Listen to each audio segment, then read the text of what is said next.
We're learning new details about one of those deadly U.S. strikes on alleged drug boats in the Caribbean. Sources tell CNN the U.S. military carried out a follow up strike on September 2nd after becoming aware of survivors in the water.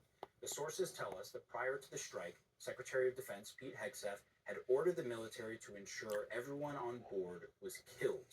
People briefed on the quote double tap strike say they're concerned that it could violate the law of armed conflict, which prohibits the execution of an enemy combatant who is taken out of the fight due to injury or surrender.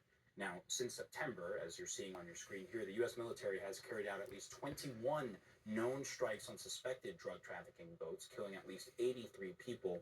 Officials have also acknowledged, though, not knowing the identities of everyone on board before they are struck. And this development comes as President Trump says the U.S. military will soon begin land strikes on alleged drug trafficking networks in Venezuela.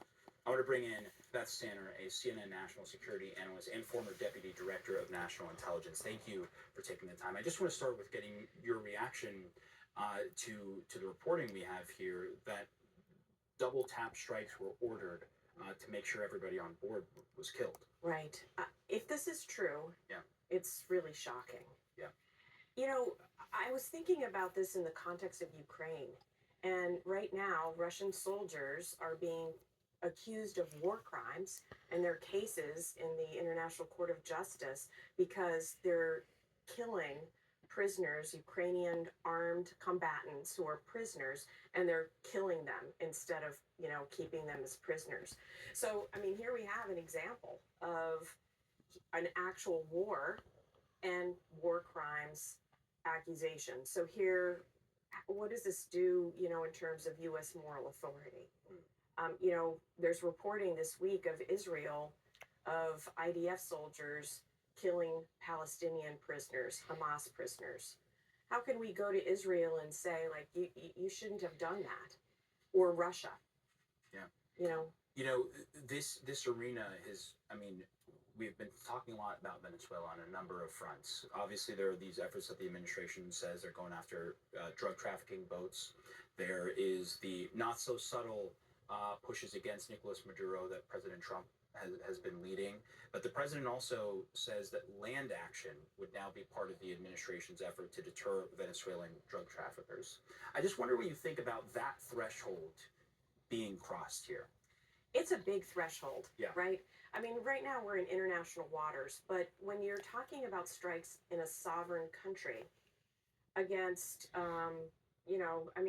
these are drug traffickers, bad people, but it is still in another country, and so there usually has to be a justification, and there is a process for that. You can get authorization for use of military force from Congress that helps on that, but there's an entire international legal system too, and that's what people are worried about.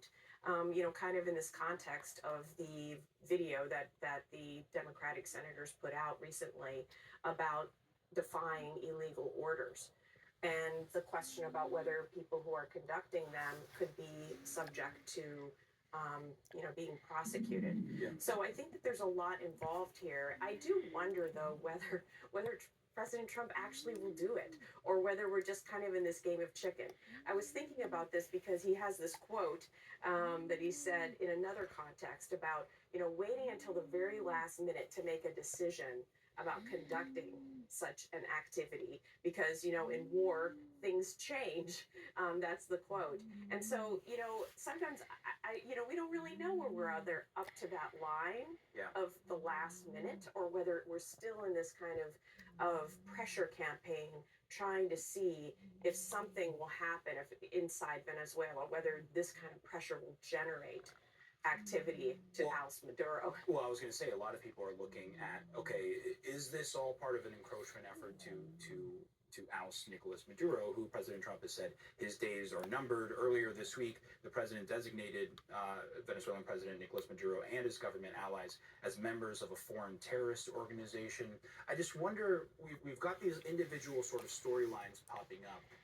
What do you see as the bigger picture here? Is the bigger picture to try and get Maduro out of office? I think sure. I think, Lindsey Graham has said as much, very close to the president. I think that that's where we are.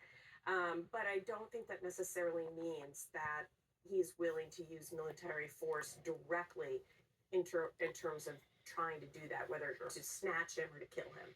So, again, I think we're going to be in this ratcheting up, and maybe it will entail strikes inside of Venezuela against drug facilities, but that'll be part of a process, again, to see if something will move internally. I think that's the goal.